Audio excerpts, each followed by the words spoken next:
boy, pond hockey was a dream that some of us from USA Hockey, along with Labatt, had thought about. We really weren't sure we could pull it off, but then we took the opportunity and really offered the event, and it just took off that year with really just 40 teams. So if you take a look back, that's kind of funny thinking that there were only 40 teams the very first year of pond hockey. We start, basically when we leave Eagle River, when the event's over, we start by planning the dates for the following year. And then we get registration ready late summer, depending on the year. And that registration process goes fast. So the first division sells out in about 3 minutes, and within the first week, we're sold out. The process for us begins with volunteers in Eagle River, the fire department particularly, keeping track of the lake, making sure if there's any snowfall that it gets removed.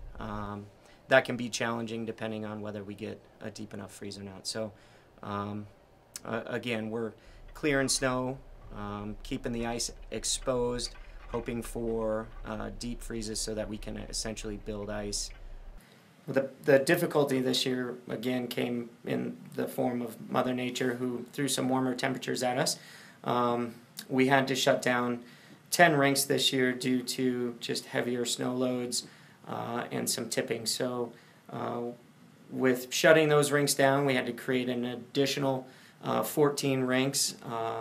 And all in all, this year we recreated close to 40 rinks, just so we can move players around, teams around, based on the need or based on the quality of the ice. This year we've actually moved our check-in to a bigger facility where we typically have a team party on Saturday night. We're using that same facility, and where actually the event was held last year for check-in, and we're doing a bags tournament, a cornhole tournament that benefits the USA Hockey Foundation. The first day that you walk out on the lake, there's games from sun up to sundown, so part of that is we're working with a limited amount of daylight and a limited amount of rinks, so just trying to make sure everything runs smoothly. We've got hundreds of volunteers that come and help us with scorekeeping and refereeing, that sell food in the concessions, Labatt's on site handing out stuff to people.